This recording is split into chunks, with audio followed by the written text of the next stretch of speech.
tudo bem? Está começando mais um podcast do Grupo Marca e hoje nós vamos conversar com Roque Antônio Matei, educador, foi vereador, trabalhou na Secretaria de Educação, é empresário do ramo da construção civil, esteve na política, né? Então eu quero conversar com ele sobre esse envolvimento que ele teve em várias atividades ao longo da vida. Roque Matei, muito obrigado por ter aceito o nosso convite. Enio, eu é que agradeço estar aqui e ter essa oportunidade. Nós ficamos um tempo aqui conversando, né, sobre toda essa minha trajetória aí, uma passagem pela educação, pela política e agora como empresário também, que não é agora, né, mas há algum tempo, como empresário da construção civil. Eu quero começar já falando de política, porque normalmente quando a gente fala de alguém que foi vereador, secretário, é o cara que esteve lá envolvido com campanha política desde garoto, trabalhava na assessoria de um, assessoria de outro, entregava panfletinho para candidato. Então, a sua história não é bem assim, né? Não. A minha história, ela foi pautada sempre, né, praticamente na educação, né? Eu vim para Joinville muito jovem, né? Tinha 2 anos e meio de idade e aqui eu cresci, então eu sou joinvilense. Então, eu trabalhei muito nessa questão da formação, né? Meu pai sempre primou muito pela formação dos filhos. E eu entrei nessa área da educação. Os seus pais faziam o quê? Quem era teu pai e a tua mãe? Meu pai e a minha mãe, nós somos descendentes de italianos, lá do sul do estado, de Orleans, de São Lugero, naquela região ali. Minha avó é de Uruçanga, né? E meu pai, ele veio para cá, ele era agricultor, né? Minha mãe cuidava dos filhos e o meu pai veio a convite do Nilson Bender, ex-prefeito de Joinville, muito tempo atrás aí, e ele veio para trabalhar na Fundição Tupi. Ah, na Tupi. Na Fundição Tupi. Então, que na época, eu lembro, eu de garoto, trabalhar na Tupi era um sonho de todo mundo. Com certeza. Não só na Tupi, mas Tupi, Tigre, Embraco. As empresas aqui eram muito, acolhia muito, né? As pessoas que vinham de fora. E ele foi acolhido pela Fundição Tupi a convite do então prefeito, que estava fazendo campanha para ser governador na época, e ele foi lá para o sul do estado, e numa dessas conversas, ele deu um bilhetinho para o meu pai, disse, chega lá em Joinville e vai na Fundição Tupi, fala com o fulano de tal lá que tu vai ter emprego na Tupi. Ele veio para Joinville e trabalhou na Tupi até se aposentar, né? E nós somos em 7 irmãos, né? Ele e a minha mãe, com essa cultura dos antepassados italianos, enfim, eles primaram pela educação dos filhos, né? E eu trilhei por essa área da educação e também da construção civil. Eu sou engenheiro civil e professor de matemática. Agora, você mencionou aqui, depois eu quero falar dessa história de matemática aí. Você falou aqui da Fundição Tupi, nós citamos as empresas. Eu lembro que as empresas de Joinville no passado, elas tinham uma característica muito interessante. A empresa praticamente ela era um evento social da família. Lá tinha médicos, tinha dentista, tinha as recreativas, os filhos podiam se integrar com a empresa por meio desse trabalho. Por que isso sumiu? Só para você ter uma ideia, a Fundição Tupi, né? Nós tínhamos ali a escola primária Tupi, que tinha as irmãs, que estão até hoje no Boa Vista, né? As irmãs canuncianas que cuidavam para fazer todo cuidar das famílias, enfim, fazia capacitação das mães, como cuidar de crianças, enfim. Tínhamos médicos, dentistas, já tinha merenda naquela época. Então, era uma verdadeira... Eles tinham uma ação social, um cuidado, né, com as crianças. Por quê? Vou pegar o exemplo ali da Fundição Tupi, né? Na época, o Hans-Dieter Schmidt, ele ia muito para a Alemanha, aquela região lá da Europa. Ele trouxe um modelo europeu, não só para a Escola Primária Tupi, mas ele também fundou a Escola Técnica Tupi. Então, todo esse processo de capacitação dos filhos dos funcionários, ele trouxe um modelo europeu para cá. Que era uma coisa, eu lembro perfeitamente, eu nunca trabalhei na indústria, mas eu tinha muitos amigos, tios, parentes, e eu lembro que o pessoal tinha orgulho. Eu sou da Tupi, eu sou da Embraco, eu sou da Buscar. Com certeza. Era uma coisa meio de time de futebol, né? Eles tinham uma torcida. Consul, lembra? Exato. Tinha uma coisa, assim, um orgulho de dizer um trabalho para as empresas. Eu acho que por isso que funcionava. A área têxtil, né? Eu sou da dele, eu sou da outra, né? Exato. E assim, era como se fosse uma família, eram várias famílias, né? E as empresas, elas tinham esse cuidado com os profissionais. É óbvio que eles também investiam na capacitação, porque futuramente eles estavam ali e poderiam também crescer junto com a empresa, né? Agora eu quero falar de matemática, porque no meu caso, que eu sempre fui péssimo em exatas, para mim exatas eram um sacrifício. Eu pensava, essa equação aí, como é que eu vou resolver isso? Aquilo tudo para mim era um drama. Quando que despertou o interesse pela matemática especificamente? Deixa eu te falar então, né? Como eu te falei, eu estudei na escola primária Tupi e depois eu saí, fiquei 3, 4 anos, fiz o ensino fundamental 2 numa escola pública, eu estudei no Celso Ramos, e depois eu voltei e fiz o curso técnico na Escola Técnica Tupi. Eu sou técnico em metalurgia também. Também. Né? E aí, durante esses meus estudos na área tecnológica, eu tive excelentes professores, né? E teve alguns professores nessa área de exatas que me chamaram a atenção, né? E eles foram inspiração para mim fazer o curso de matemática. Então, eu me inspirei muito nos meus professores. Mas então, você era bom em matemática desde sempre? Olha, eu tirava anos? minhas notas ali, né? Mas estudava muito, né? Eu era uma pessoa bem dedicada, sou uma pessoa dedicada, focado. Então, quando eu tenho um projeto, eu foco no projeto. E quando eu entrei nessa área das exatas, ou nos meus cursos, né? As exatas eram muito, muito importantes. Focava muito. E os professores me inspiraram e, inclusive, me sugeriram, vá fazer um curso de matemática, vá para a área de engenharia, você tem esse perfil. E lecionar? Porque isso já é uma coisa que eu nunca lecionei, mas eu sempre achei sensacional ser professor. Eu tenho uma inveja de professor, eu acho que é uma profissão digna, é uma profissão que merece todo o nosso respeito. Como é que foi esse negócio de entrar para virar professor? Mas antes de falar de professor, deixa eu falar da minha graduação. Fiz matemática. Teve uma. Deixa eu te falar quem foi meu professor de matemática. Quem foi? Você se encontra quase toda semana aqui. Professor Pisque. Professor Pisque, excelente professor de matemática. Né? Ele foi meu professor lá na Univille. Então, eu fiz matemática na Univille, né? E a minha formação, esse professor, o Osni Pisque, outros professores todos, né? Me ajudaram muito. A professora Marileia, que recentemente faleceu, que né? foi uma das fundadoras. Ela era reitora, né? Não era reitora porque não era universidade ainda, mas já estava preparando todo esse projeto. Foi minha professora também. Então, todas essas pessoas importantes aí da educação, da engenharia, né? Foram meus professores. Então, para mim, isso foi uma escola de vida, né? De onde eu vim, né? De filho de operários, consegui fazer uma engenharia, matemática, enfim, isso foi muito importante.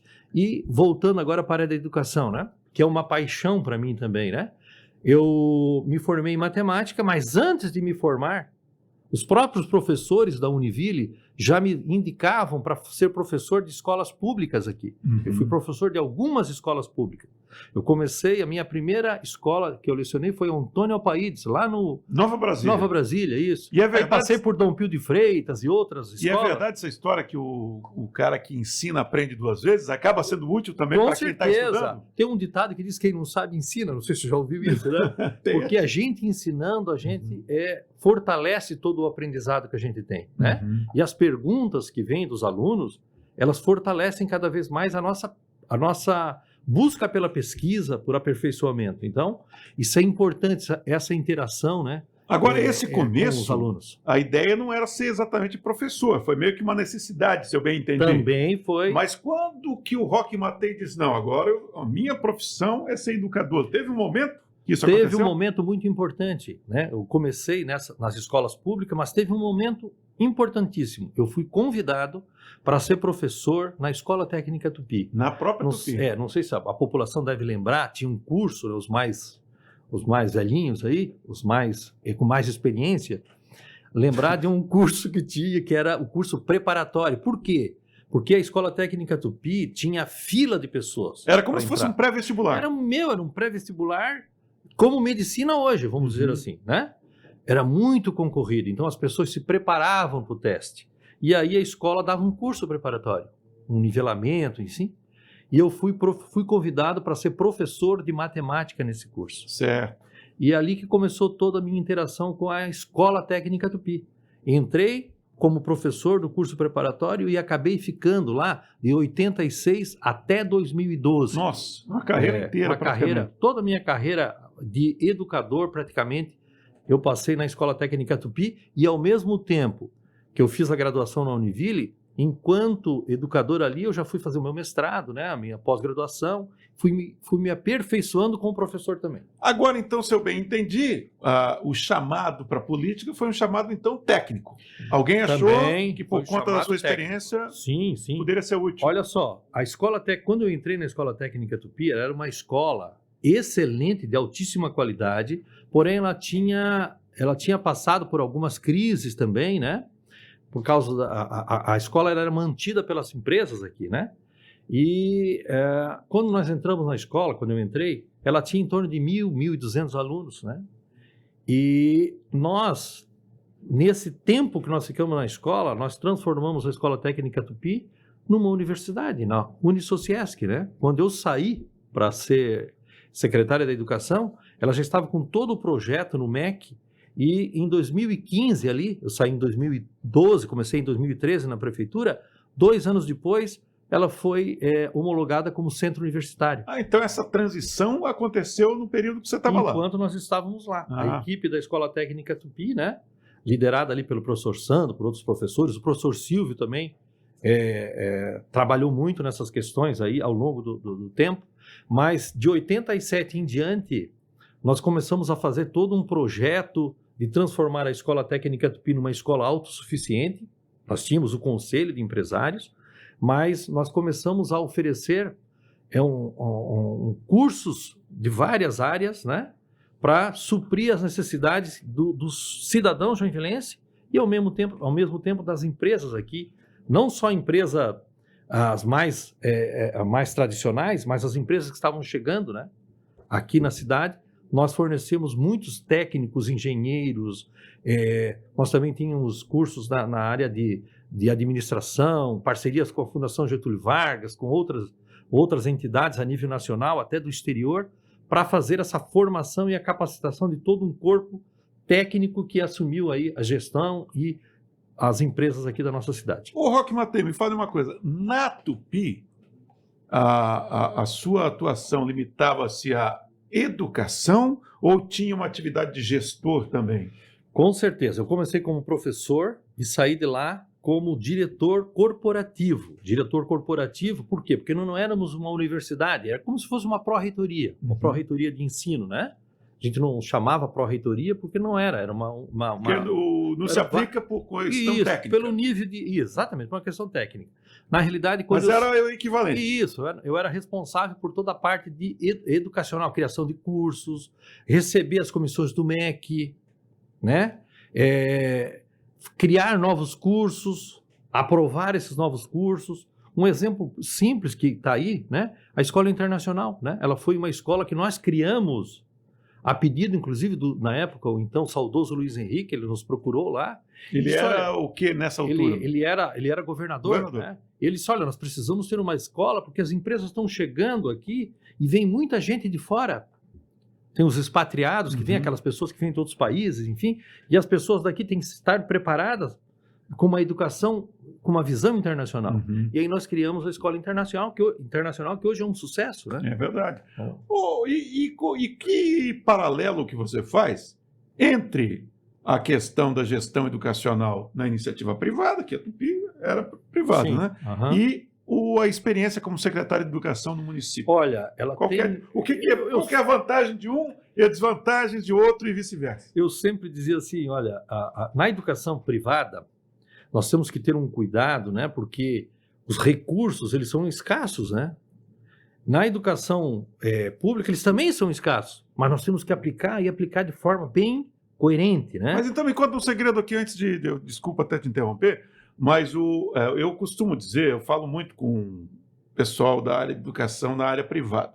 E alguns professores não falam isso publicamente, mas eles se queixam que existe em algumas escolas uma relação entre escola e aluno de cliente, o que acaba afetando a relação do professor com esse aluno por conta de que eu pago o seu salário, aquela idiotice que alguns alunos têm a ousadia de falar. Isso existe mesmo? Olha só, eu vou falar enquanto eu trabalhei lá na Sociesc, né, enquanto educador, trabalhando em escola privada, e conheço várias escolas privadas que não têm essa filosofia, né? Nós não temos, tem muitas escolas no Brasil que elas não têm essa visão, né, que muitas vezes fala de caça-níquel, né? Certo. Não. A Escola Técnica Tupi e outras escolas aqui tão importantes e tradicionais de Joinville, os educadores que lá estão e que construíram essas escolas, eles têm uma visão que vai muito, muito, muito, muito além dessa visão meramente de comércio. Isso não existe, né? Quer dizer, se o cara não atingir um nível educacional que se espera, Com certeza. ele não aprova. Tanto é que na Escola Técnica Tupi, o nível de excelência dos nossos alunos era exatamente isso.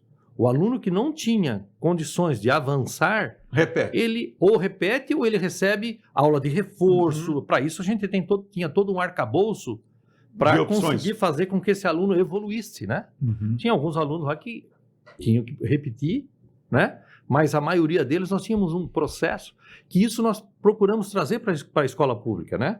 Reformular essa questão de ajudar o nosso estudante. Uma vez me perguntaram, quando eu era secretário de Educação, poxa, mas tu vem com aquela ideia da escola privada para cá? Eu digo, não, nós buscamos sempre fazer com que o aluno busque, porque a visão de quem me entrevistava na época era de que nós só formávamos técnicos e não educávamos para a vida, né? Certo. Eu dizia, não, a nossa preocupação sempre foi, e é necessário, hoje não existe um profissional meramente técnico, ele não é bem sucedido se ele não tiver uma visão holística, né? Uma visão ampla. Então nós procurávamos sempre, lá na escola privada ou na escola pública, trazer educação para que a pessoa seja livre para escolher e que ele busque ser feliz, não é isso? E o que mais? Se ele quiser ser professor, se ele quiser ser um músico, se ele quiser ser um técnico, que ele tenha essa liberdade, que ele consiga chegar. Se ele quiser ser um médico, ele tem que ter a liberdade intelectual dele poder escolher e buscar uma profissão onde ele seja feliz. E o que mais te impactou negativamente, nesse caso, na tua chegada à condição de secretário de Educação? O que era aquilo que tu dizia, meu Deus, é assim? Olha só. A burocracia, o que era a complicação? Também, burocracia. Eu quero dizer uma coisa assim, que me surpreendeu muito positivamente. Nós temos pessoas maravilhosas no corpo técnico, os profissionais da educação, eles são fantásticos, né? O que nós nos preocupamos muito? Dar infraestrutura para que eles conseguissem realmente desenvolver a educação de forma adequada, porque não adianta você estar cheio de competência e ir num local onde não tem a infraestrutura necessária. Então nós trabalhamos muito nessa infraestrutura. Vou te dar um exemplo prático, né? Eu até conversava contigo antes de nós entrarmos aqui no ar, né? Hoje a gente vê a propaganda do governo do estado de Santa Catarina preocupado em colocar ar-condicionado. No primeiro mandato do então prefeito Udo... Que ano que era isso? Foi em 2013, ali, de 2013, 4 anos para frente, até 2016, por aí. Nós nos preocupamos com infraestrutura e também capacitação docente, profissional, etc. Nós colocamos ar-condicionado em todas as salas de aula. Por quê? Eu nunca vi nenhum estudo, mas certamente a pessoa estudar com um ambiente climatizado dá muito mais facilidade. Com certeza. Né? Pensa só, você tá ali suando, pegar nessa época do ano com temperatura, e não é de hoje, né? Eu, como professor, lá na escola técnica, eu era professor de física também, e nós tínhamos uma estação meteorológica lá. Certo. Nós tirávamos os dados de temperatura, pressão, etc., todos os dias. Então a gente sabia,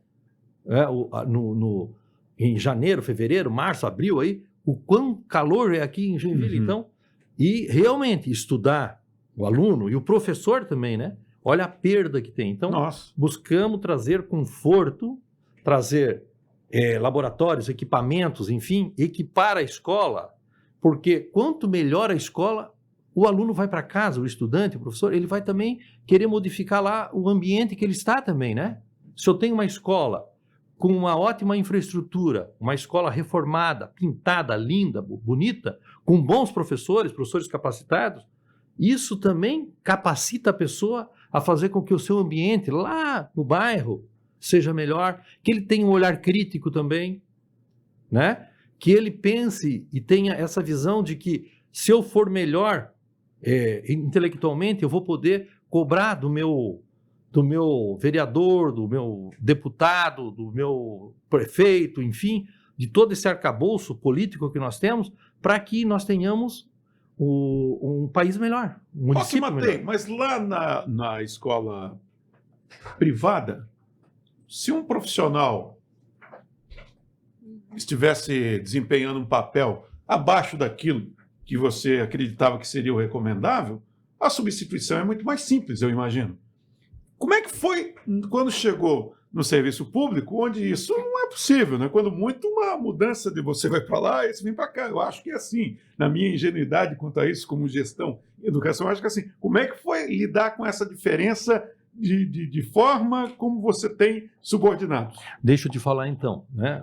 Eu vou te dar a experiência que eu tive aqui em Joinville, né? A educação de Joinville, ela não sofreu transformação de uma hora para outra, né? Nós tivemos bons gestores. Inclusive é referência, né? É referência. Joinville, né? Então, se nós pegarmos a história da educação de Joinville, você vai ver que os secretários de educação que passaram por lá, todos tiveram um trabalho de trazer essa excelência para a educação de Joinville, né? E eu falei há pouco aqui de um nome que eu acho assim fundamental e é um ícone para a educação.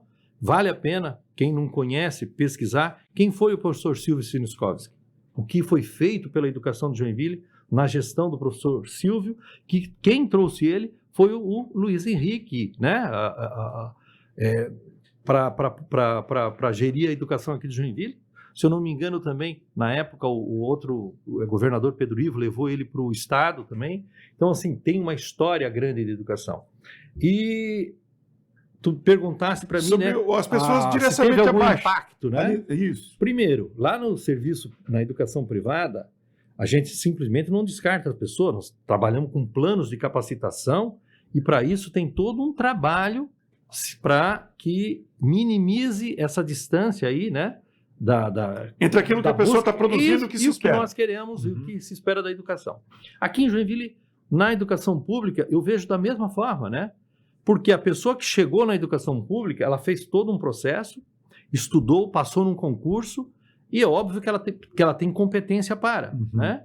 E nós trabalhamos fortemente nessa capacitação para que a pessoa também tenha essa diferença, né? Como tem lá na educação privada, nós trabalhamos aqui com muita capacitação, mas ao mesmo tempo muita infraestrutura, porque não adianta nós falarmos assim que os professores não são de excelência, se nós não tivermos toda uma estrutura para que ele desenvolva muito bem esse lado educacional. Tem que dar ferramentas para ele, né? Tem que trabalhar com a família, né? Então, assim, é um tripé que nós temos que ter, toda essa infraestrutura de quem faz a gestão, a equipe técnica que traz a educação para o aluno, mas tem todo um apoio de família também, né? É importante a família se envolver. Está participando da educação dos seus filhos, né? E uma frustração? O Roque Matei tinha o desejo de fazer tal coisa na educação, mas não foi possível, seja por burocracia, seja porque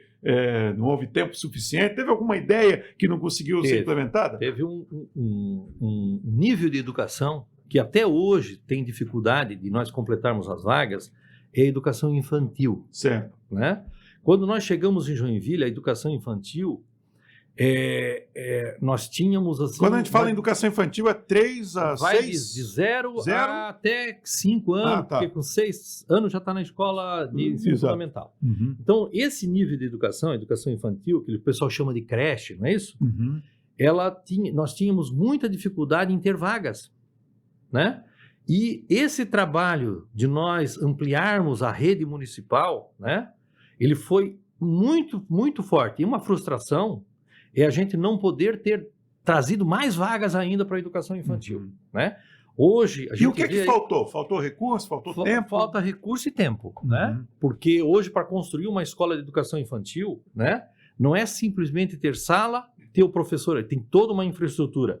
Porque criança pequena, né? Criança, né?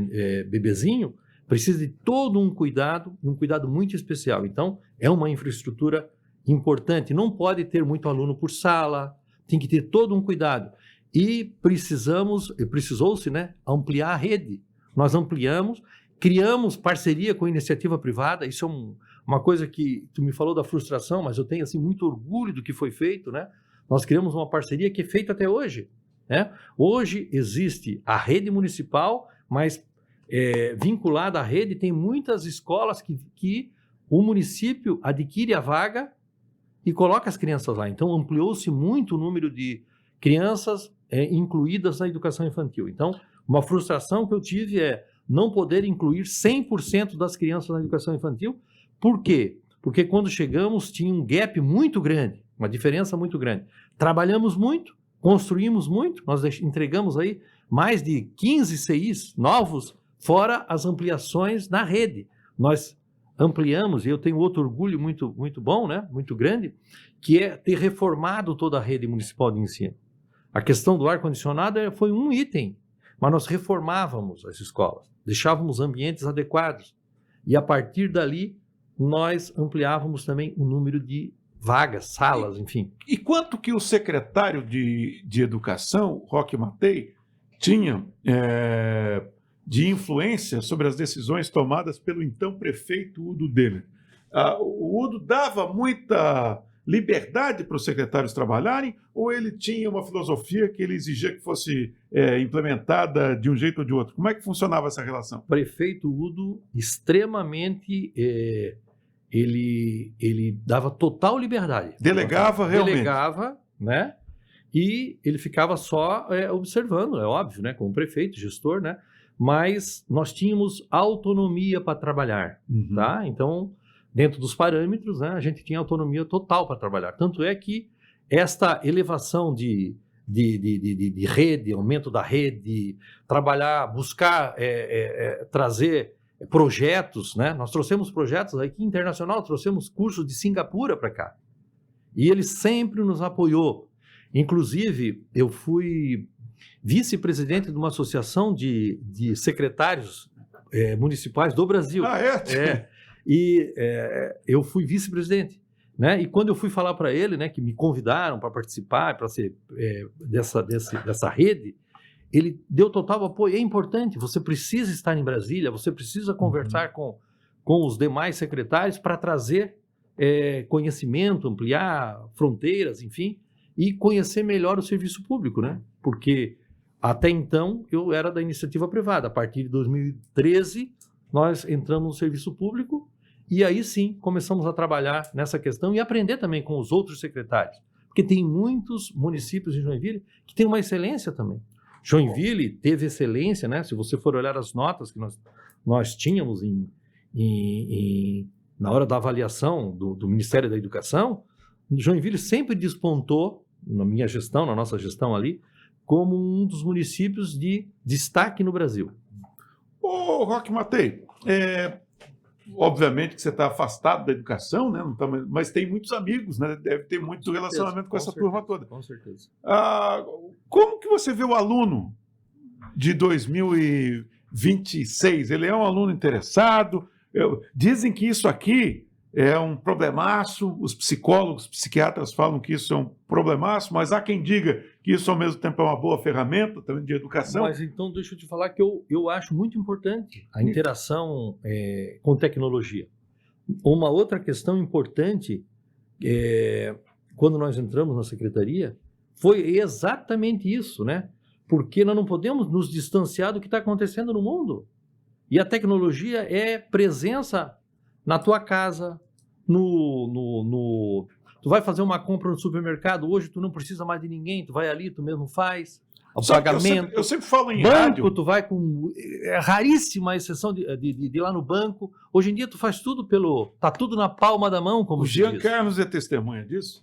Eu sempre falo em rádio, em TV, onde eu tiver isso, sobre a questão de uso de redes sociais. Eu acho que a escola deveria, se é que não tem, trabalhar intensamente para explicar que isso aqui é uma mini estação de televisão. Sim. E como tal ela deve ser tratada. Com certeza. E até para evitar cair em golpes. Então, a educação não tem que caminhar mais para isso? Mas deixa eu falar um pouquinho de como é que foi. Nós, na época, trouxemos essa instrumentalização toda para casa. Cada professor ganhou um notebook. Nós instalamos projetor em cada sala de aula. Toda a tecnologia que às vezes as pessoas dizem assim, meu Deus, mas lá na escola privada tem. Eu dizia, mas falta o quê? Falta isso. O prefeito Udo sempre me deu autonomia para isso. Vamos buscar e trazer essas tecnologias. Hoje, se tu for numa sala de aula numa escola municipal, tu vai ver tecnologia de altíssima qualidade. Não só lá na sala, mas os laboratórios, robótica, isso tudo nós começamos esses projetos e cada aluno tinha um tablet. Por quê? Porque eles precisavam se familiarizar com isso. Agora, nós temos que tomar cuidado com os excessos. Né? Hoje, que é aquele uso recreativo. Que tu vê alguns países que não, estou proibindo, até hoje o celular é proibido aqui no Brasil, em alguns municípios, né? Por quê? Porque não pode deixar o tempo todo, né? E daí a interação professor-aluno, com o que acontece com a educação, tu tem filho pequeno? Tu sabe como é que é, mas quem tem filho adolescente, eles ficam muito tempo aqui. Então os pais têm que cuidar muito disso e a escola também. Agora nós não podemos nos divorciar disso, né? Largar isso tudo e tá no dia a dia, e ficar exatamente. O ambiente dentro da escola ele tem que ser semelhante ao ambiente que nós vivemos ali na comunidade, né? Imagina, vir para a escola, né? Uma vez eu ouvia de um professor assim, meu Deus, quando um aluno senta na escola, a sala é a mesma de 200 anos atrás, não pode ser assim, né? Porque não é isso que ele vai encontrar no dia a dia. Até a criança fica frustrada, o professor nem consegue dar aula, a criança chega lá, o professor sem as ferramentas, sem nada, como é que ele vai fazer dando uma aula como há 100 anos atrás? Isso não tem como. Ok, agora vamos mudar de assunto. Vamos pular da educação para uma parte que deve ter sido muito interessante. Política. Como é que foi a tua experiência? Ali, pelo que eu entendi, na secretaria foi um ambiente tranquilo, porque o Udo Deller delegava e permitia que você desenvolvesse o trabalho. Mas quando falamos de política, daí política é sempre igual, né? É sempre os interesses que prevalecem do grupo A, do grupo B, e isso não tem como mudar. Como é que foi a sua experiência de legislador, parlamentar? Pois é. O pessoal que está me ouvindo, que de repente chegou agora em Joinville, né? Eu tive a minha carreira praticamente toda na educação. Em 2013, o prefeito Udo foi me buscar lá na Escola Técnica Tupi para mim ser o secretário da Educação, na Sociesc na época. E eu cheguei como técnico aqui, né? Sem nenhuma pretensão de ser vereador, de ser político, né? Assim. E ao longo desses primeiros 4 anos, nós fizemos um trabalho eu julgo tão bom, né? Que eu fui na chapa do prefeito para reeleição, né? E eu fui eleito, fui o 4º mais votado de Joinville, 4 mais votado de Joinville, né? Fiz na época 5.400 votos, que é muito voto, bastante voto. E aí ingressei nesse meio, né? E esse meio é um meio fascinante também, mas ele é muito diferente da iniciativa privada e muito diferente de ser secretário, né? Tem toda uma relação com a Câmara, são 19 vereadores, né? E aí temos que interagir ali, né? Negociações, enfim, isso tudo faz parte do processo. Para mim também foi uma experiência fantástica, né? Muito boa, mas foi limitada. Eu fiquei ali 2 anos só, porque quando eu ganhei a eleição, eu voltei a pedido não só do prefeito, mas de empresários, da comunidade, né? Muitas associações de pais me ligavam e pediam que eu continuasse ali. Eu fiquei mais um tempo ali, mas eu coloquei o seguinte, eu quero ir lá, afinal de contas, eu fiz 5.400 votos, eu quero legislar também. Até para justificar esses votos, Sim, né? lógico, aprovamos projetos, e aí o mundo é diferente, né? E é sempre negociando, né? Muita negociação, tem que ir na comissão, muita conversa, falar com esse, com aquele. muita negociação, né? Que é o que eu acho que é o mundo, o mundo democrático tem que ser assim, né? Nada pode ser ditado, nós temos que conversar. O Roque, e quando a gente vive num momento assim político de tanta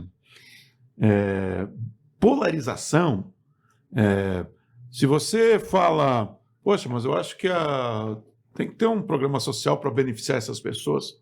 Você é um petista, você é um esquerdista.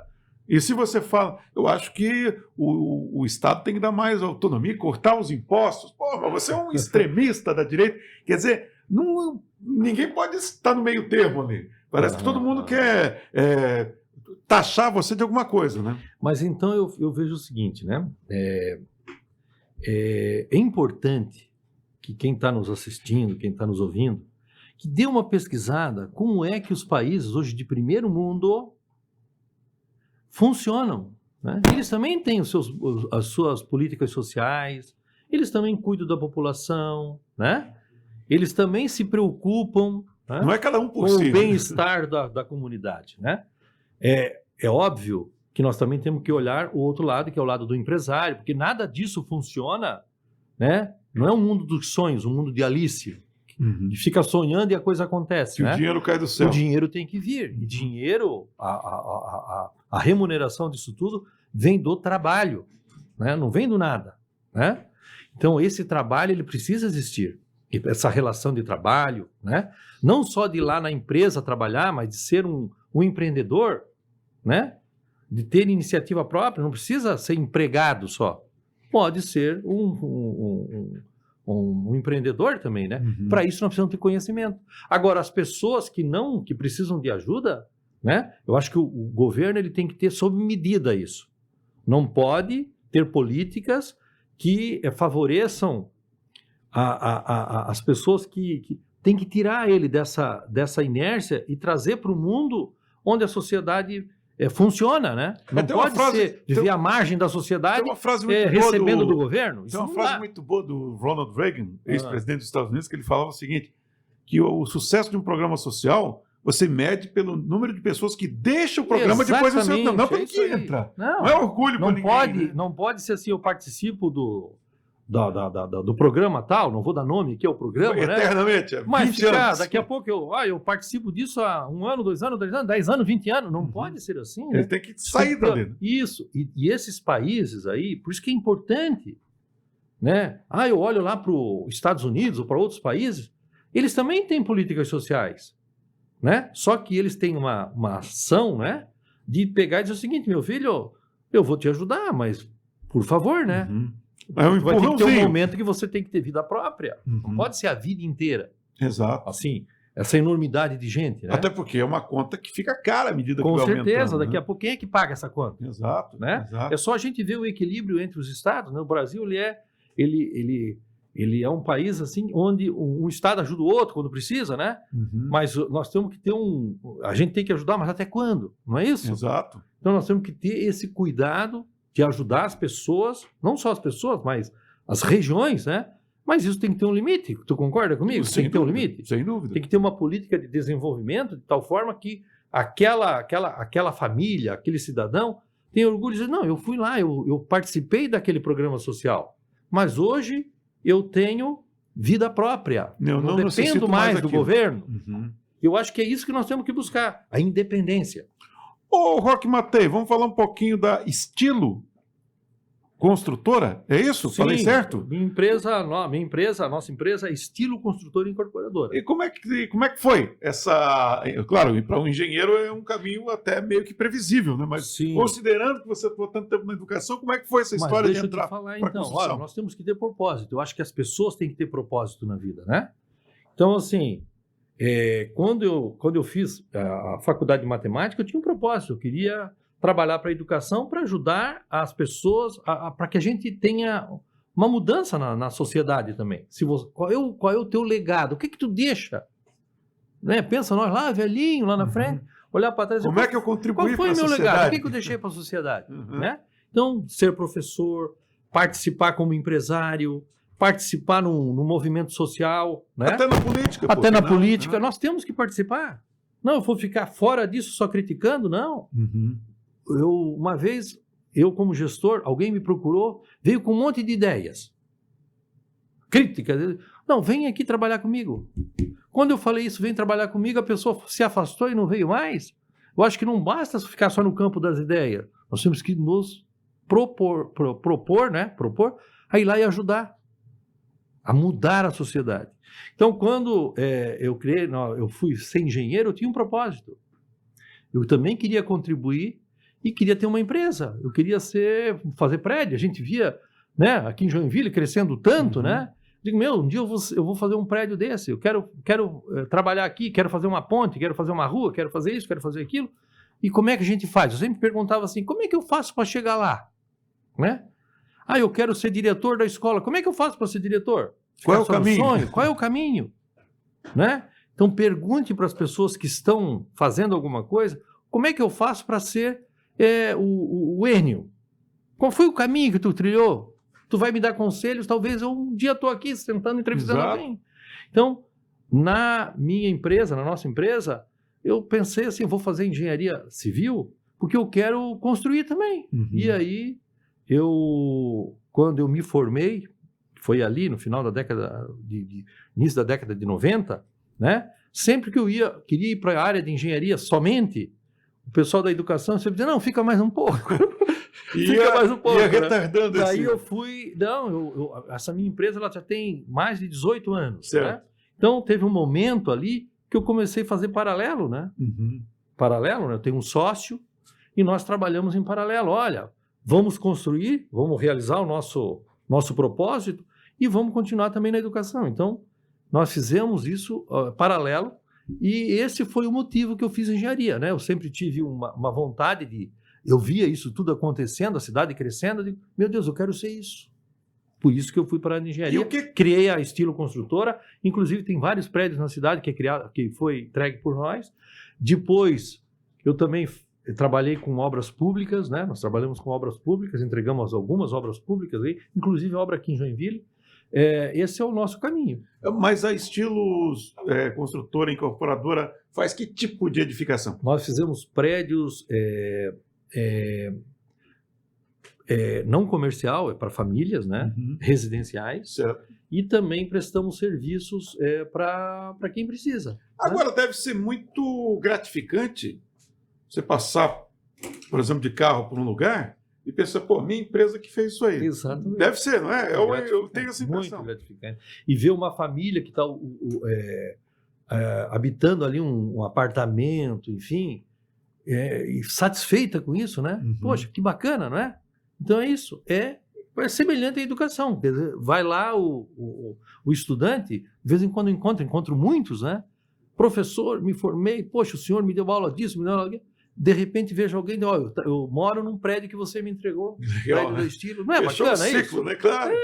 Agora, para a gente encerrar esse bate-papo aqui, tem alguma chance de o Roque Mattei voltar para a política? Ou você considera que essa é uma parte da sua vida que não me interessa? Tem uma coisa que todo político diz, não diga assim, dessa água eu não beberei. Né? Vai saber, né? Tudo pode acontecer, né? Eu sou jovem ainda, por que não? Mas, a princípio, não é uma coisa... Não, hoje eu estou muito bem na minha empresa. Na educação, eu ainda faço alguns trabalhos de assessoria e tenho muitos amigos pelo Brasil inteiro, né, que buscam assessorias, mas na política, né, eu tive uma participação no governo como técnico e também tive uma participação no legislativo, né? É algo fantástico e te digo assim, dessa água pode ser que eu volte a beber. Se aparecer a oportunidade. Roque Mattei, obrigado pelo nosso bate-papo. Volte sempre. Com certeza, estarei à disposição, né, para falar sobre essa trajetória, não só do rock, mas da cidade, né? Se tu pegar aí nos últimos anos, Joinville está explodiu, e a história de Joinville é uma história muito bonita, né? E participar da história de Joinville traz muito orgulho para mim, né? Para minha família, para os meus amigos, enfim. Eu acho que esse é o caminho. E continuar trabalhando no bem comum da comunidade. É isso aí. Hoje nós conversamos com Roque Antônio Mattei, empresário, educador, professor. Diz que professor é sempre professor, né? Com certeza, mesmo claro. 20 anos longe da sala de aula. Ser professor. Tchau, pessoal. Até a próxima. Um abraço.